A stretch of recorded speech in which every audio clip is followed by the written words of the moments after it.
Mendoza. Isa akong teacher sa Pilipinas, license ako. And then, after my graduation, nagturo ako sa Pilipinas for 4 years. And then, after that, wala akong mahintay na item. Dami kong in-apply, tagal kong naghintay. So, wala akong nahintay na item, kaya nag-decide akong pumunta ng Dubai. Then, after my contract in Dubai, bumalik ako sa Pilipinas at umasang magamit ko ulit ang aking profession, na makapagturo ulit, pero wala pa rin akong nahintay. So, bumalik ulit ako dito sa Malaysia. Kaysa wala naman po akong ginagawa sa Pilipinas. So, nagtrabaho ako dito sa Malaysia bilang tagabantay ng bahay ng 4 na taon. Pagkatapos ng 4 na taon na yan, natapos ang kontrata ko sa bahay dahil nabenta ang bahay. So, nag-apply ako sa Sephora, tindahan ng mga cosmetics, skincare at pabango. So, bilang isang manggagawa sa ibang bansa, kami pong mga OFW, ang dami po namin nararanasang minsan masaya, pero mas marami po ang malungkot. Kasi napakahirap para sa amin mga Pilipino, nagtatrabaho sa ibang bansa, na malayo ka sa pamilya mo. Lalo na sa mga Pasko, mga special occasions.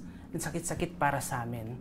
Pero wala pa kaming magawa kundi magtiis dahil kung uwi po kami sa Pilipinas, wala naman po kaming gagawin doon at wala naman pong trabaho. Kaya nagtitiis po kami dito upang sa ganun ay makatulong po kami sa pamilya namin sa Pilipinas. Ang pagiging OFW po ay hindi po madali para sa amin. Napakasakit po, lalo na pag malaman mong may sakit ang magulang mo, kapatid mo, o yung iba, yung mga anak, napakasakit po sa kanila. Pero kung tatawag po sila sa amin, kahit hindi kami okay, sinasabi namin, okay kami. Masaya kami, ang nakapagpasaya lang sa amin ay kung nakapagpadala kami ng pera sa ibang bansa. Kahit walang matira sa amin, ang sweldo tanggap ngayon, bukas, ubos na. Ganun kami mga OFW dito. So, nung nalaman kong nanalo si Pangulong Duterte, doon nagkaroon ako ng hope. Dahil ang dami kong nabasa sa Facebook at nabasa sa dyaryo na ang daming pagbabago sa Pilipinas. Ang daming nagawa. Unang-una, ang kinasaya ko ay yung tungkol sa irigasyon dahil magsasaka ang aking mga magulang na hindi na sila magbabayad, magiging libre. Una, ang daming nasugpong mga problema gaya ng drugs, yung tanimbala at yung mga programa sa OFW na yung passport pa pala, yung gagawing 10 taon. So, ang daming pagbabago at nangyayaring maganda sa Pilipinas. Kaya umaasa kami mga OFW na balang araw o sa sunod o bukas ay makauwi kami at makapagtrabaho sa aming sariling bansa.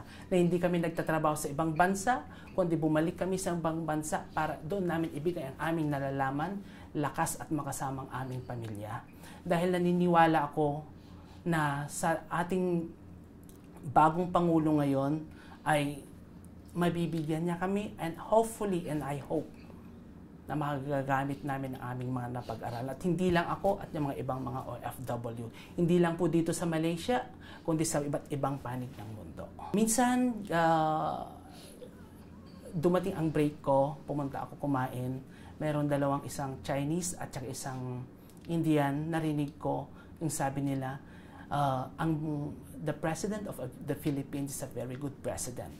Tumigil ako, tumabi ako sa kanila. Ano kayo pinag-usapan nito?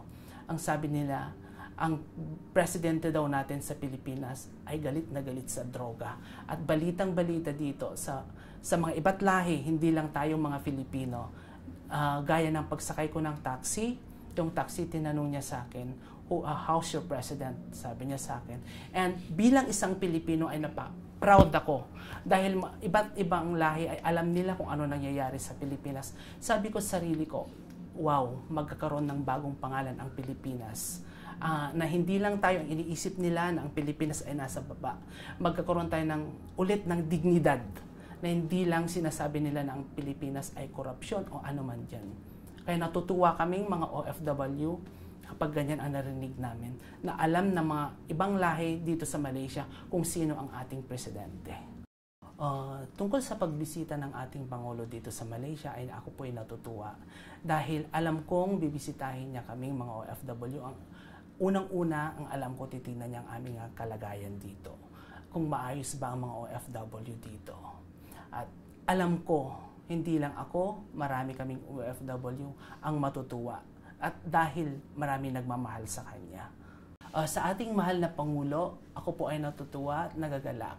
At sana po sa mga pagbabagong na lalaman namin at yung ginagawa sa ating bansa ay patuloy po at sana po bibigyan pa po kayo ng maraming biyaya ang Panginoon, maraming buhay upang sa ganun po ay maipagpatuloy ninyo ang naumpisa ninyong pagbabago, maiayos ang ating bansang Pilipino.